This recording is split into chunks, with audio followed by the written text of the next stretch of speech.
Hello everyone, welcome back to AKS IAS conquer prelims quick revision economics సంబంధించి మనం previous videos చాలా చేసుకున్నాం. So అయితే మధ్యలో కొన్ని ఇష్యూస్ వల్ల బ్రేక్ అయితే తీసుకున్నాం. సో అయితే క్విక్ రివిజన్లో భాగంగా ఆల్రెడీ 32 డేస్ కంప్లీట్ చేసాం. సో ప్రీవియస్ క్లాస్లో మనం పబ్లిక్ ఫైనాన్స్ గురించి డిస్కస్ చేసాం. సో ఈ రోజు క్లాస్లో మనం ఫిస్కల్ పాలసీ ద్రవ్య విధానానికి సంబంధించి మనం మళ్ళీ కంటిన్యూ చేద్దాం. ఈ క్విక్ రివిజన్ ఎకానమిక్స్ సంబంధించి ఇక్కడ ఎక్స్ప్లెనేషన్ పార్ట్ అన్నీ మనం క్లియర్గా అబ్జర్వ్ చేస్తే యూపీఎస్సీ, ఏబిపిఎస్సీ, టీజీపీఎస్సీ ఇలాంటి ఎగ్జామ్స్తో పాటు ఎస్ఎస్సి బ్యాంకింగ్ సంబంధించి ఈ స్టాటిక్ పార్ట్ చాలా కోర్ పార్ట్ అనేది చాలా ఇంపార్టెంట్. కాబట్టి మనం ఎకానమీ, అదేవిధంగా పాలిటీ, జాగ్రఫీ అండ్ హిస్టరీ కూడా మనం ఇవన్నీ కవర్ చేస్తూ మనకి స్టాండర్డ్గా ఒక కంప్లీట్ క్విక్ రివిజన్ మాడ్యూల్ అనేది మన ప్లేలిస్ట్లో ఉండేలా చూసుకుందాం, రైట్? సో అయితే ఈరోజు మనకి ఫిస్కల్ పాలసీ ద్రవ్య విధానానికి సంబంధించి మనం ఒక్కసారి అబ్జర్వ్ చేస్తే అంటే మనం ఇక్కడ ఎక్స్ప్లెనేషన్ క్లియర్ అండర్స్టాండింగ్తో పాటు మనకి ఈ ఫ్లో చార్ట్స్తో అదేవిధంగా కొంత కంప్లీట్ యానిమేషన్తో మనకి అర్థమయ్యేలా, క్లియర్గా అర్థమయ్యేలా మనం ఫ్లో కంటిన్యూ చేద్దాం, రైట్? సో అయితే ఇక్కడ ఫిస్కల్ పాలసీ అంటే సింపుల్గా మనం అండర్స్టాండ్ చేసుకోవాలంటే ఇది ఒక టూల్గా యూజ్ చేస్తుంది గవర్నమెంట్. అంటే ఎకానమీ ఏదైతే ఉందో మనకి, సో ప్రతి కంట్రీకి ఎకానమీ అనేది చాలా ఇంపార్టెంట్, అంటే హార్ట్ అన్నమాట. అంటే మన మానవుడికి లేదా మన మనుషులకి ఒక హార్ట్ ఎలా మనం ఇంపార్టెంటో, సో ఇక్కడ ముఖ్యంగా ఎకానమీ అనేది మన దేశానికి, ఏ దేశానికైనా చాలా ఇంపార్టెంట్, రైట్? అది స్ట్రాంగెస్ట్గా ఉండాలి లేదా స్టెబిలిటీగా ఉండాలనే ప్రయత్నాల్లో గవర్నమెంట్ ఉంటుంది, రైట్? సో దీనికి సంబంధించి మనకి గవర్నమెంట్ ఆ ఎకానమీని ఇన్ఫ్లుయెన్స్ చేయాలి, అంటే ప్రభావితం చేయడానికి ఫిస్కల్ పాలసీని ఒక టూల్గా, అంటే ఒక పరికరంగా ఉపయోగిస్తుంది. సో దేనికి ఉపయోగిస్తుంది అంటే, ఫర్ ఎగ్జాంపుల్ మనకి స్పెండింగ్ ఉంది, స్పెండింగ్కి సంబంధించి ఏమైనా చేంజెస్ తీసుకురావాలన్నా లేదా మనకి ట్యాక్సేషన్ ఏదైతే ఉందో, రైట్, పన్నుల విధానానికి సంబంధించి ఏమైనా మార్పులు తీసుకురావాలన్నా, సో దీనికి సంబంధించి ఈ ఫిస్కల్ పాలసీ ఎక్కువగా ఉపయోగిస్తుంది. అంటే స్పెండింగ్కి మార్పులు తీసుకురావడానికి మనం ఏం చెప్తాం, దీన్ని ఎక్స్పెండిచర్గా చెప్తాం, రైట్? సో ఈ ట్యాక్సేషన్లో చేంజెస్ తీసుకురావడానికి మనం ట్యాక్సెస్గా మనం చెప్తాం. అంటే ట్యాక్సెస్ రెడ్యూస్ చేయొచ్చు లేదా ట్యాక్సెస్ స్టెబిలిటీగా ఉండొచ్చు, స్టేబుల్గా ఉంచవచ్చు, లేదా ట్యాక్సెస్ ఇంక్రీజ్ చేయొచ్చు, రైట్? అంటే సింపుల్గా అర్థమయ్యేలా మనం చెప్పాలంటే ఎకానమీ ఎప్పుడైతే స్లో డౌన్ అవుతుందో, రైట్, ఒక దేశానికి సంబంధించి ఎకానమీ ఎప్పుడైతే స్లో డౌన్ అవుతుందో గవర్నమెంట్ అనేది స్పెండింగ్ అనేది పెరుగుతుంది, రైట్? స్పెండింగ్ ఏదైతే ఉందో అది పెరుగుతుంది. అదేవిధంగా మనకి ట్యాక్సెస్ అనేవి ఏవైతే ఉన్నాయో ఆ ట్యాక్సెస్ని తగ్గిస్తుంది, రైట్? సో ఈ ఫార్ములా గుర్తుపెట్టుకోవాలి. అంటే ఎకానమీ ఎప్పుడైతే మందగనం లేదా స్లో డౌన్ అవుతుందో ఆర్థిక వ్యవస్థకు సంబంధించి గవర్నమెంట్ అనేది స్పెండింగ్ని పెంచుతుంది, అదేవిధంగా ట్యాక్సెస్ని తగ్గిస్తుంది. ఎందుకు అంటే ఆ ఎకానమీ గ్రోత్ ఏదైతే ఉందో ఆర్థిక వృద్ధిని పెంచడానికి అనమాట, రైట్? సో అంటే ఎకనామిక్ స్లో డౌన్ కండిషన్స్లో మనం ఇది గుర్తుపెట్టుకోవాలి, రైట్? సో ఇది ఒక ఇంపార్టెంట్ పాయింట్. అదేవిధంగా ఇన్ఫ్లేషన్ ఎప్పుడైతే ఉందో మనకి ఒక్కొక్కసారి సందర్భాల్లో మనం చూసుకుంటే ఇప్పుడున్న టైంలో ఇన్ఫ్లేషన్ అనేది చాలా కండిషన్గా ఉంది. ప్రీవియస్ టైమ్స్లో రీసెంట్గా కొంత ఇన్ఫ్లేషన్ కొంత స్టాండర్డ్గా మెయింటైన్ చేస్తున్నారు. సో అయితే ఇన్ఫ్లేషన్ సిచ్యువేషన్ ఏదైతే ఉందో ఆ టైంలో మనం చూసుకుంటే గవర్నమెంట్ ఏం చేస్తుంది, ముఖ్యంగా ఈ స్పెండింగ్ అనేది తగ్గిస్తుంది, రైట్? సో స్పెండింగ్ అనేది తగ్గిస్తుంది. ఇక్కడ చూడండి, ఎకనామిక్ స్లో డౌన్ ఉన్నప్పుడు స్పెండింగ్ పెంచుతుంది. సో ఇక్కడ ఇన్ఫ్లేషన్ ఉన్నప్పుడు స్పెండింగ్ తగ్గిస్తుంది. At the same time taxes అనేవి పెంచుతుంది, అది గుర్తుపెట్టుకోవాలి ఇక్కడ, రైట్? సో ఇక్కడ తగ్గిస్తుంది, ఇక్కడ పెంచుతుంది. ఎందుకు అంటే ఈ ప్రైసెస్ ఏవైతే ఉన్నాయో అవి కంట్రోల్లో పెట్టడానికి, రైట్? సో ఇక్కడ ముఖ్యంగా ఇన్ఫ్లేషన్ అంటే ఏంటి, ఫుడ్ ప్రైసెస్ ఇంక్రీజ్ అవుతాయి, అది అందరికీ తెలిసిందే, రైట్? సో దీన్ని కంట్రోల్ చేయడానికి, అంటే ఇన్ఫ్లేషన్ని కంట్రోల్ చేయడానికి ఏం చేస్తుంది గవర్నమెంట్, స్పెండింగ్ని తగ్గిస్తుంది, అట్ ద సేమ్ టైం ట్యాక్సెస్ని పెంచుతుంది, రైట్? సో తద్వారా మనకి ప్రైసెస్ని కంట్రోల్ చేయొచ్చు, రైట్? ఇన్ఫ్లేషన్ని ఇండైరెక్ట్గా ఇన్ఫ్లేషన్ని కంట్రోల్ చేయొచ్చు, రైట్? సో ఇక్కడ ఫిస్కల్ పాలసీ సైకిల్ ఒకటి అబ్జర్వ్ చేస్తే మీరు ఇక్కడ గవర్నమెంట్ ఎక్స్పెండిచర్ని అడ్జస్ట్ చేసుకోవడం, అదేవిధంగా ట్యాక్సేషన్ని మాడిఫై అంటే చేంజెస్ చేసుకోవడం, దాంతోపాటు ఎకానమీని స్టెబిలైజ్ చేయడం, అదేవిధంగా అవుట్పుట్ అండ్ ఇన్కమ్ని ఇక్కడ ఇన్ఫ్లుయెన్స్ అంటే ప్రభావం చేయడం అనేవి మనం ఇక్కడ సింపుల్ సైకిల్గా చెప్పుకోవచ్చు, రైట్? సో ఇది మనం ఇక్కడ ఫోకస్ చేయొచ్చు. మంచి ఇంపార్టెంట్ ఫిస్కల్ పాలసీ సైకిల్ని మనం ఇక్కడ దీని ద్వారా ఈజీగా గుర్తుపెట్టుకోవచ్చు.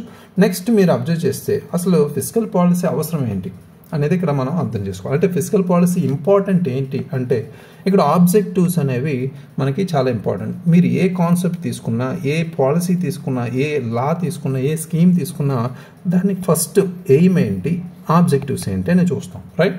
సో అదేవిధంగా ఫిజికల్ పాలసీ అంటే ద్రవ్య విధానానికి సంబంధించి ముఖ్యమైన మన ప్రముఖమైన భాగాలు కానీ లేదా ఆబ్జెక్టివ్స్ అంటే లక్ష్యాలు ఏంటి అంటే మెయిన్ ఎయిమ్ ఏంటి ఫిజికల్ పాలసీ సంబంధించి ఎకనామిక్ గ్రోత్ని పెంచడం, రైట్.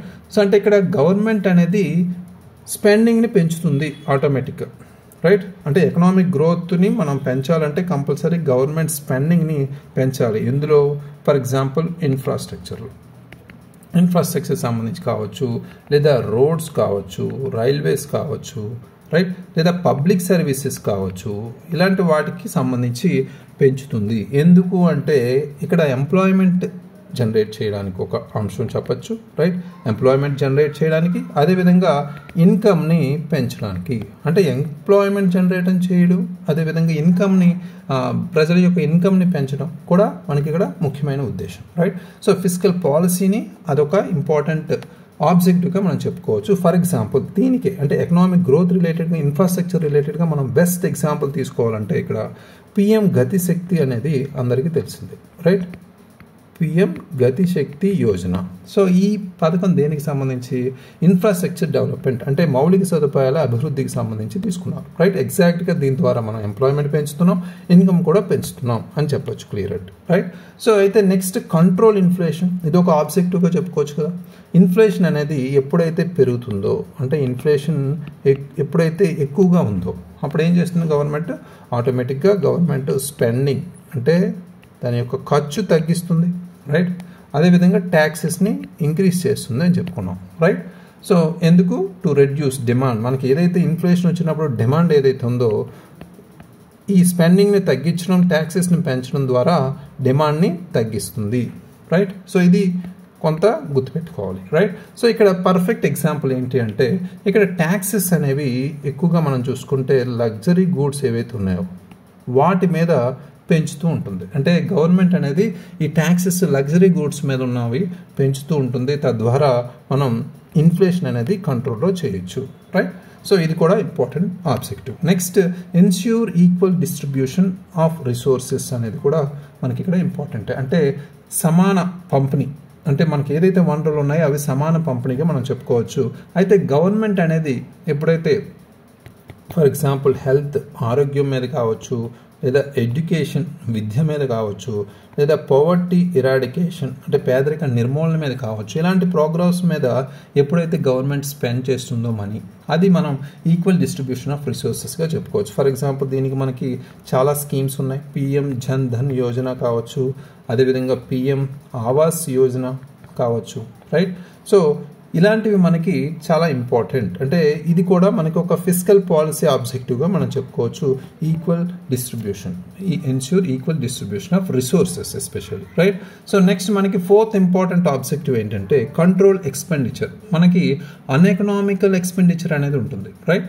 సో దాన్ని కంట్రోల్ చేయడానికి కూడా ఈ ఫిజికల్ పాలసీ ఒక ఆబ్జెక్ట్గా మనకు ఉపయోగపడుతుంది. అంటే గవర్నమెంట్ ఇక్కడ అన్నెసెసరీ లేదా వేస్ట్ఫుల్ ఎక్స్పెండిచర్ అనేది అవాయిడ్ చేసే విధంగా, అంటే అనవసరమైన ఖర్చు ఏదైతే ఉందో దాన్ని తగ్గించే విధంగా ఇది మనకు ఉపయోగపడుతుంది, దాన్ని కంట్రోల్ చేస్తుంది అనమాట, రైట్. సో ఇక్కడ ఎగ్జాంపుల్ తీసుకుంటే లెస్ ఇంపార్టెంట్ సెక్టర్స్ ఏవైతే ఉన్నాయో ఎకనామిక్ క్రైసిస్ వచ్చినప్పుడు మనకి ఎకనామిక్ క్రైసిస్ వస్తుంటాయి కొన్నిసార్లు, రైట్. సో ఆర్థిక సంక్షోభం ఉన్న టైంలో ఫర్ ఎగ్జాంపుల్ కోవిడ్ టైంలో కావచ్చు, మనకి ఏది అవసరమైతే దాని మీదే దృష్టి పెడతాం కదా, రైట్. సో అది అంటే స్పెండింగ్ అనేది తగ్గిస్తుంది, ఆ అనవసరమైన లేదా తక్కువ ముఖ్యమైన సెక్టార్ రంగాలు ఏవైతే ఉన్నాయో వాటి మీద తగ్గిస్తుంది ఎక్స్పెండిచర్, రైట్.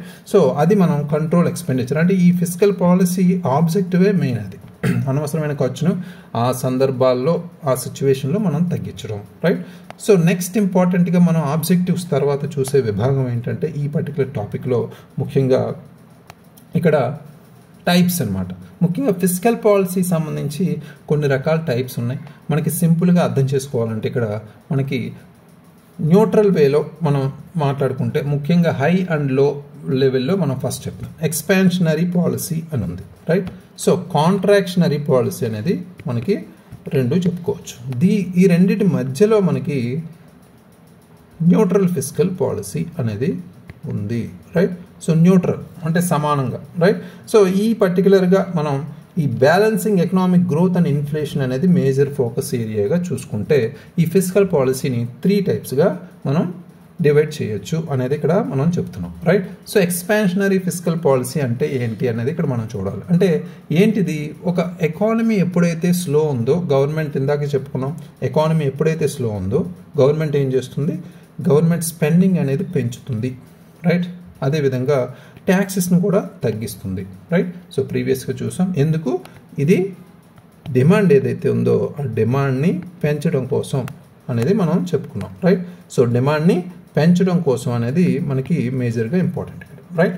సో నెక్స్ట్ మనకి దీనికి పర్ఫెక్ట్ ఎగ్జాంపుల్ ఏంటి అంటే, ఎప్పుడు ఎకానమీ లో ఉంటుంది, ఎప్పుడు గవర్నమెంట్ స్పెండింగ్ తగ్గిస్తుంది, అదే స్పెండింగ్ పెంచుతుంది, అదేవిధంగా ట్యాక్సెస్ని తగ్గిస్తుంది డిమాండ్ని పెంచే దృష్టిలో, అంటే మనకు ఆల్రెడీ ఎక్స్పీరియన్స్ కోవిడ్-19 టైంలో గవర్నమెంట్ అనేది కార్పొరేట్ ట్యాక్స్ అనేది అది ఇక్కడ తగ్గించడం ద్వారా, అదేవిధంగా ఎంజీ నరేగా ఫండ్స్ కూడా మనకి పెంచింది, రైట్. అంటే కార్పొరేట్ ట్యాక్స్ అనేది తగ్గించి ఎంజీ నరేగా ఫండ్స్ అనేవి పెంచింది, అంటే అక్కడ స్పెండింగ్ ఎక్కువ అవుతుంది, రైట్. సో గవర్నమెంట్ అనేది ఇక్కడ కార్పొరేట్ ట్యాక్సెస్ తగ్గిస్తుంది, at the same time government spending అనేది పెంచుతుంది అనేది ఇక్కడ క్లియర్ కట్గా కోవిడ్-19 లాంటి సిచ్యువేషన్స్లో మనం ఎకానమీ స్లో డౌన్లో చెప్పుకోవచ్చు. దీన్నే మనం ఎక్స్పాన్షనరీ ఫిస్కల్ పాలసీ అని చెప్పొచ్చు, right.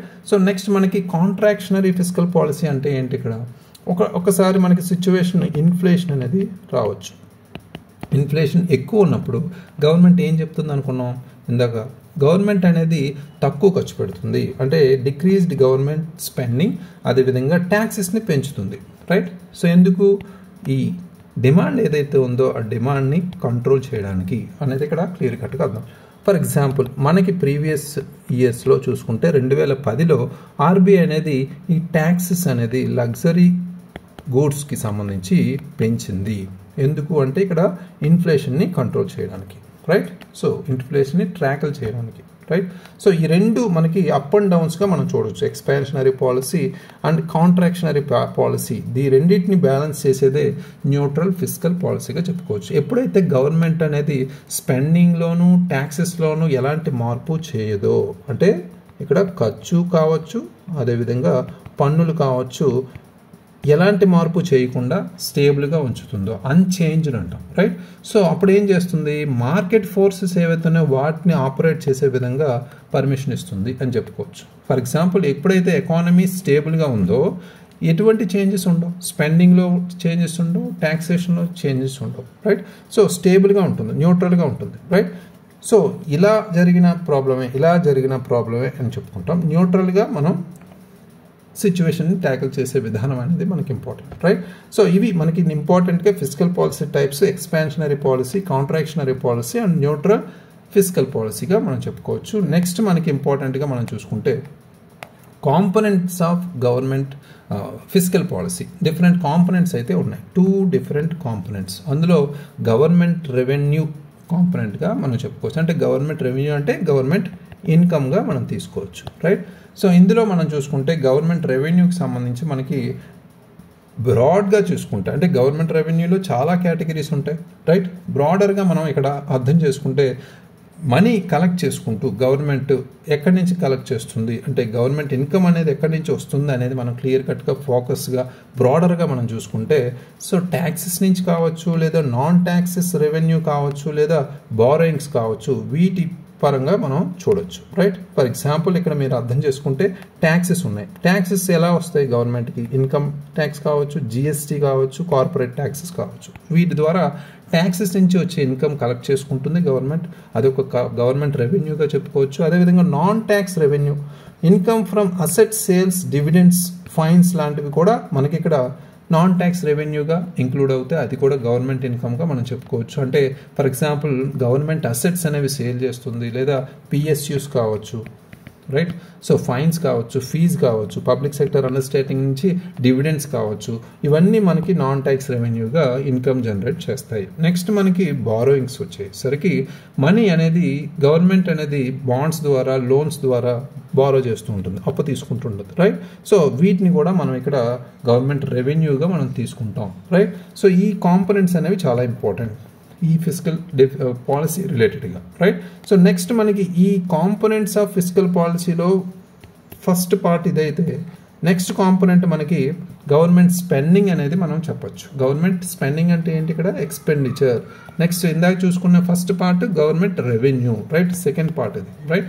So this is the money spend by the government అని చెప్పుకోవచ్చు. ఈ వేటి మీద స్పెండ్ చేస్తుంది, ఫర్ ఎగ్జాంపుల్ పబ్లిక్ సర్వీసెస్ మీద, అంటే ఇక్కడ హెల్త్ కావచ్చు, ఎడ్యుకేషన్ కావచ్చు, డిఫెన్స్ కావచ్చు, ఇలాంటి వాటి మీద పబ్లిక్ సర్వీసెస్ రిలేటెడ్గా ఫోకస్ చేస్తూ ఇది ఖర్చు పెట్టేదే మనకి ఇక్కడ పబ్లిక్ సర్వీసెస్గా చెప్పుకోవచ్చు, రైట్. ఈ గవర్నమెంట్ స్పెండింగ్ బ్రేక్ డౌన్లో, రైట్. నెక్స్ట్ మనకి ఇన్ఫ్రాస్ట్రక్చర్ డెవలప్మెంట్, ఇందులో రోడ్స్ అనేవి డెవలప్ చేస్తుంది, లేదా రైల్వేస్ కావచ్చు, లేదా ఎయిర్పోర్ట్స్ కావచ్చు, ఇలాంటి వాటికి సంబంధించి డెవలప్ చేసేవన్నీ గవర్నమెంట్ ఎక్స్పెండిచర్లో భాగంగానే ఉంటాయి ఇన్ఫ్రాస్ట్రక్చర్ డెవలప్మెంట్ కేటగిరీలో. నెక్స్ట్ సోషల్ స్కీమ్స్ అనేది వచ్చేసరికి మనకి పిఎం కిసాన్ ఆయుష్మాన్ భారత్ కావచ్చు, అనుకున్నది పిఎం కిసాన్ కావచ్చు, అదేవిధంగా ఆయుష్మాన్ భారత్ కావచ్చు, రైట్. సో అదేవిధంగా మనకున్న ఎంజీ నెరేగా కావచ్చు, ఇలాంటి వాటి స్కీమ్స్ అన్నీ మనం ఖర్చు పెడుతుంది గవర్నమెంట్, స్పెండ్ చేస్తుంది, కాబట్టి ఇవన్నీ సోషల్ స్కీమ్స్గా మనం చెప్పాలి, రైట్. సో వీటికి అయ్యే ఖర్చు, ఎక్స్పెండిచర్ ఏదైతుందో, స్పెండింగ్ ఏదైతుందో, ఇదంతా మనకి ఒక సెకండ్ కాంపోనెంట్ ఆఫ్ ఫిజికల్ పాలసీగా మనం చెప్పుకోవచ్చు, రైట్. సో నెక్స్ట్ మనకి ఈ ఫిజికల్ పాలసీ అనేది ఎకానమీని ఎలా ప్రభావితం చేస్తుంది అనేది కూడా మనం ఇక్కడ తెలుసుకోవాలి, ముఖ్యమైన అంశం. సో ఈజీగా మనం అర్థం చేసుకోవాలంటే ఇక్కడ గ్రోత్ని, ఎంప్లాయ్మెంట్ని మనకి ఇక్కడ అడ్జస్ట్ చేస్తూ ఉంటుంది, అంటే ఇంపాక్ట్ చేస్తుంది ఎకానమీకి సంబంధించి. ఫర్ ఎగ్జాంపుల్ ఎకనామిక్ గ్రోత్ ఏదైతే ఉందో దాన్ని పెంచే విధంగా, ఎంప్లాయ్మెంట్ జనరేట్ చేసే విధంగా ఇక్కడ ఫోకస్ చేస్తుంది.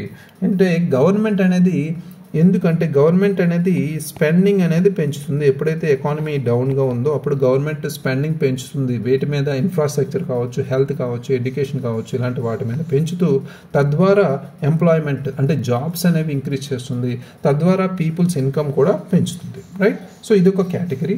నెక్స్ట్ మనం చూసుకుంటే ముఖ్యంగా second point, important point, controlling inflation. అంటే ఎప్పుడైతే ప్రైసెస్ అనేవి పెరిగాయో, రైట్, హైగా ఉన్నాయో, అంటే దాన్ని ఇన్ఫ్లేషన్గా చెప్పుకోవచ్చు. గవర్నమెంట్ అనేది ఇప్పుడు ఏం చేస్తుంది, ఇక్కడ ఆపోజిట్గా మనం చూసుకుంటే స్పెండింగ్ అనేది తగ్గిస్తుంది, అదొకటి అందరికీ తెలిసిందే.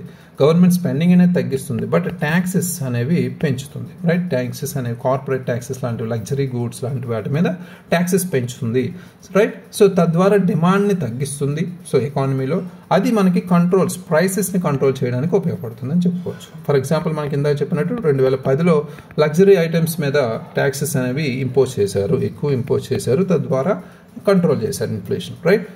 సో నెక్స్ట్ మనకి ఇంపార్టెంట్గా మనం చెప్పుకుంటే ఇంక్రీజింగ్ కన్జ్యూమర్ స్పెండింగ్ అనేది ఇక్కడ చెప్పుకోవచ్చు, రైట్. ఇంక్రీజింగ్ కన్జ్యూమర్ స్పెండింగ్ని పెంచే విధంగా కూడా ఈ ఫిజికల్ పాలసీ ఎకానమీ మీద ఒక ప్రభావం చూపించవచ్చు అనేది చెప్పుకోవచ్చు. అంటే గవర్నమెంట్ అనేది ఇక్కడ ఏం చేస్తుంది, ట్యాక్సెస్ అనేది తగ్గిస్తుంది. ట్యాక్సెస్ ఎప్పుడైతే తగ్గిస్తుందో పీపుల్ దగ్గర మోర్ మనీ ఉంటుంది కదా, అది స్పెండ్ చేసే అవకాశం ఇస్తుంది, రైట్. వాళ్ళు గవర్నమెంట్ స్పెండింగ్ కాదు ఇక్కడ మనకు మెయిన్, పీపుల్ స్పెండ్ చేసే అవకాశం పెంచుతుంది ట్యాక్సెస్ తగ్గించే విధంగా, రైట్. సో ఇది ఏం చేస్తుంది, అగైన్ డిమాండ్ పెంచుతుంది, రైట్. ఎకానమీకి సంబంధించి డిమాండ్ పెంచుతుంది ఎకానమీలో, తద్వారా మనకి గ్రోత్ అనేది పెరుగుతుంది, రైట్. సో ఈ డిమాండ్ ఇంకా ఎక్కువైతే మళ్ళీ అగైన్ ఈ కండిషన్ వస్తుంది, ఇన్ఫ్లేషన్ కండిషన్, రైట్. సో అది మనకి ఇక్కడ బ్యాలెన్స్డ్గా చూసుకోవాలి government or RBI or monetary policy ఇవన్నీ కలిపి, right. So next fourth important impact ఏంటంటే క్రౌడింగ్ అవుట్ ఎఫెక్ట్. అంటే నెగిటివ్ ఇంపాక్ట్గా మనం తీసుకుంటే గవర్నమెంట్ అనేది మోర్ మనీ, అంటే బ్యాంక్స్ నుంచి ఎక్కువ మనీ తీసుకుంది అనుకోండి, అప్పు తీసుకుంది అనుకోండి, అంటే ఎక్కువ స్పెండ్ చేయాల్సిన అవసరం వస్తుంది కొన్నిసార్లు, రైట్. సో అప్పుడు ఏం చేస్తుంది, ప్రైవేట్ బిజినెస్కి సంబంధించి మనం అబ్జర్వ్ చేస్తే ప్రైవేట్ బిజినెస్ సంబంధించి అప్పుడు తక్కువ మనీ వాళ్ళ దగ్గర ఉంటుంది. అంటే ఇక్కడ గవర్నమెంట్ ఎక్కువ బ్యాంక్స్ నుంచి ఎక్కువ మనీ తీసేసుకుంటే ఆటోమేటిక్గా గవర్నమెంట్ దగ్గర, ప్రైవేట్ బిజినెసెస్ దగ్గర, ప్రైవేట్ కంపెనీస్ దగ్గర మనీ అవైలబిలిటీ తక్కువ ఉంటుంది, రైట్. దీనివల్ల ఏమవుతుంది, ఇంట్రెస్ట్ రేట్స్ అనేవి పెరిగిపోతాయి, రైట్. అదేవిధంగా ప్రైవేట్ ఇన్వెస్ట్మెంట్ కూడా తగ్గిపోతుంది, రైట్. సో ఇంట్రెస్ట్ రేట్స్ పెరిగిపోతే ప్రైవేట్ ఇన్వెస్ట్మెంట్ అంటే ప్రైవేట్ కంపెనీల దగ్గర డబ్బు లేకపోవడం వల్ల ప్రైవేట్ ఇన్వెస్ట్మెంట్ కూడా తగ్గుతుంది.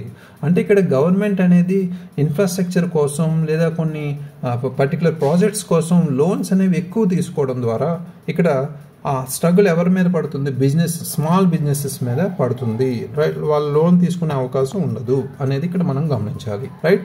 సో ఫైనల్గా ఈ ఫిస్కల్ పాలసీకి సంబంధించి కొన్ని క్రిటిసిజమ్స్ అన్ని కూడా ఉన్నాయి. ఇక్కడ మనం అర్థం చేసుకుంటే దాన్ని విశ్లేషిస్తే analyzing the criticisms of fiscal పాలసీకి సంబంధించి మనం చూసుకుంటే ఇక్కడ టైం ల్యాగ్గా మనం చెప్పుకోవచ్చు. ఈ పర్టికులర్ ప్రాసెస్ ఏదైతుందో ఆర్థిక లేదా ద్రవ్య విధానానికి సంబంధించి మనకి ఎందుకు ఇంత ప్రభావం లేదా ఛాలెంజింగ్గా మనకి ఎందుకు ఉందంటే ఇది చాలా కొన్ని నెలలు తీసుకోవచ్చు టైం. ఎందుకంటే ఫిస్కల్ పాలసీ చేంజెస్ అనగానే ఎకానమీ మీద వెంటనే ఇమీడియట్గా ప్రభావం చూపించరు, అది మనం గమనించాలి. ఎందుకంటే గవర్నమెంట్ అనేది ట్యాక్సెస్ రెడ్యూస్ చేస్తుంటే టుడే ట్యాక్సెస్ రెడ్యూస్ చేస్తే ట్యాక్సెస్ అనేవి దాని ఎఫెక్ట్ ఎప్పుడు పడుతుంది, 6 నెలల తర్వాత ఆ ట్యాక్సెస్ అనేవి తగ్గడం అనేది జరుగుతుంది రియాలిటీలో, రైట్. సో ఈ టైం ల్యాగ్ అనేది ఇక్కడ గమనించాలి. అదేవిధంగా ఇక్కడ మనకి ముఖ్యంగా డిలేడ్ ఇంపాక్ట్ అనేది చూడొచ్చు, లేదా పాలసీ ఇంప్లిమెంటేషన్ కూడా మనకి ఇక్కడ మేజర్గా మనకి ఎఫెక్ట్గా చెప్పుకోవచ్చు, రైట్. సో అదేవిధంగా క్రౌడింగ్ అవుట్ ఎఫెక్ట్గా మనకు ఇంకొక ఇంపాక్ట్ అంటే క్రిటిసిజంగా మనం ఇక్కడ చెప్పచ్చు. క్రౌడింగ్ ఆఫ్ ఎఫెక్ట్ అంటే గవర్నమెంట్ అనేది ఎక్కువ తీసుకోవడం. ఇందాక ఆల్రెడీ మనం ప్రీవియస్గా డిస్కస్ చేసాం. ఎక్కువగా గవర్నమెంట్ అనేది బారో చేస్తే, అప్పు తీసుకుంటే ప్రైవేట్ బిజినెసెస్కి తక్కువ లోన్స్ అనేవి వస్తాయి, రైట్. సో ఇది గ్రోత్ స్లో అవ్వడానికి కూడా ఇది ఒక ప్రధాన కారణంగా దారితీయచ్చు. ఇది కూడా క్రిటిసిజంగానే తీసుకోవచ్చు. ఫర్ ఎగ్జాంపుల్ ఇక్కడ మనం ఎగ్జాంపుల్ తీసుకుంటే గవర్నమెంట్ 1,00,000 crore రూపీస్ లోన్ తీసుకుంది అనుకోండి, రైట్.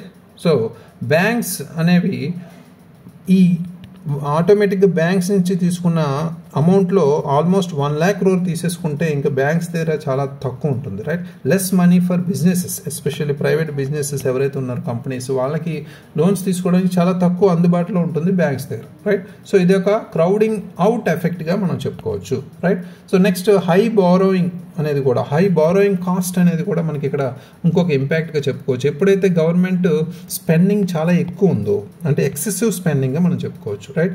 సో ఎక్కువ స్పెండింగ్ ఉంటే దానికి సంబంధించి ఏమవుతుంది, ఎక్కువ అప్పు తీసుకోవాల్సి వస్తుంది. ఎక్కువ స్పెండింగ్ అంటే ఫర్ ఎగ్జాంపుల్ సోషల్ స్కీమ్స్ మీద కావచ్చు, ఇన్ఫ్రాస్ట్రక్చర్ ప్రాజెక్ట్స్ మీద కావచ్చు, ఎక్కువ స్పెండింగ్ అనేది పెట్టుకుంటే ఆటోమేటిక్గా మనం ఎక్కువ అప్పు తీసుకోవాల్సి వస్తుంది. మన దగ్గర లేకపోతే ఇంటర్నేషనల్ ఆర్గనైజేషన్ ఏదైతే ఉన్నాయో వరల్డ్ బ్యాంక్ లాంటి వాటి మీద డిపెండ్ అవ్వాల్సి వస్తుంది, రైట్. సో అప్పుడు ఏమవుతుంది, ఇది డెబ్ట్ అనేది అంటే అప్పు అనేది పెరుగుతుంది, రైట్. సో ఇది మనం గమనించాలి ఇక్కడ, రైట్. సో ఇది ఇన్ఎఫెక్టివ్ ఫిస్కల్ పాలసీగా దారితీసే అవకాశం ఉంది. ఎందుకంటే ఇండియా ఫిస్కల్ డెఫిసిట్ అనేది చాలా పెరిగింది. ఎప్పుడు సందర్భాలు మనకి COVID-19 సిచ్యువేషన్లో మనం ఎక్సెసివ్ స్పెండింగ్ అనేది చేసాం. అంటే అదే అవసరమైన సిచ్యువేషన్లో మనకి ఎక్సెసివ్ స్పెండింగ్ అనేది చేసాం, తద్వారా డెబ్ట్ అనేది ఇంక్రీజ్ అయింది, రైట్. ఫిస్కల్ డెఫిసిట్కి దారితీసింది అని కూడా మనం చెప్పుకోవచ్చు, రైట్. సో అంటే దీన్ని మనం ఈ క్రిటిసిజాన్ని మనం సవాల్ని మనం ఇన్ఎఫెక్టివ్ ఫిస్కల్ పాలసీగా మనం చెప్పచ్చు, రైట్. సో అయితే ప్రాక్టికల్గా మనకు కొన్ని ఎగ్జాంపుల్స్ మనం ఇక్కడ తీసుకుంటే జనరల్ అండర్స్టాండింగ్ సంబంధించి మనం అర్థం చేసుకుంటే ఇక్కడ గవర్నమెంట్ యాక్షన్ అనేది ఇక్కడ ఫిస్కల్ పాలసీగా మనం చెప్పుకుంటాం. అంటే స్లో గ్రోత్ ఉన్నప్పుడు మనం ఏం చేస్తాం, జస్ట్ స్పెండింగ్ మోర్ అంటే ఎక్కువ గవర్నమెంట్ స్పెండింగ్ అనేది ఉంటుంది, ట్యాక్సెస్ అనేది తగ్గిస్తుంది, రైట్. సో ఫర్ ఎగ్జాంపుల్ దీన్ని ఆత్మనిర్భర్ భారత్ ప్యాకేజ్ ఉంది, దీన్ని మనం COVID-19లో అప్లై చేసాం, తద్వారా స్పెండింగ్ పెంచుకున్నాం, ట్యాక్సెస్ని తగ్గించాం, రైట్.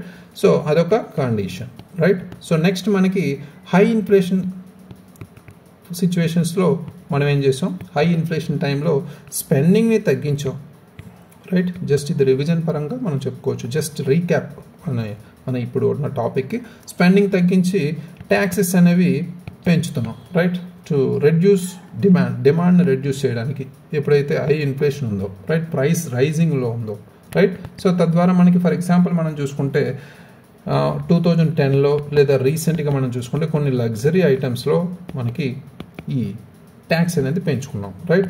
సో లేదా నెక్స్ట్ మనకి స్టేబుల్ ఎకానమీ మనం పర్ఫెక్ట్గా మనం చూసుకుంటే ఎలాంటి చేంజ్ ఉండదు. ఒక పక్క స్పెండింగ్ కావచ్చు, ఒక పక్క ట్యాక్సేషన్ కావచ్చు, వీటిలో ఎటువంటి మార్పు ఉండదు. అప్పుడు ఏమవుతుంది, normal economic period without crisis లేకుండా మనకి నార్మల్గా ఎకనామిక్ స్టేబుల్గా ఉంటుంది, రైట్. సో ఇక్కడ గుర్తుపెట్టుకోవాల్సిన అంశాలు ఏంటి, ఫిజికల్ పాలసీని గుర్తుపెట్టుకోవాలి, అందులో కాంపోనెంట్ లేదా ఆబ్జెక్టివ్ లేదా కొన్ని టైప్స్, ఎక్స్పాన్షనరీ పాలసీ కావచ్చు, కాంట్రాక్షనరీ పాలసీ కావచ్చు, ఫిజికల్ డెఫిసిట్ కావచ్చు, క్రౌడింగ్ అవుట్ ఎఫెక్ట్ అనేది కూడా ఎగ్జామ్స్లో అడిగే ఛాన్స్ ఉంది, రైట్.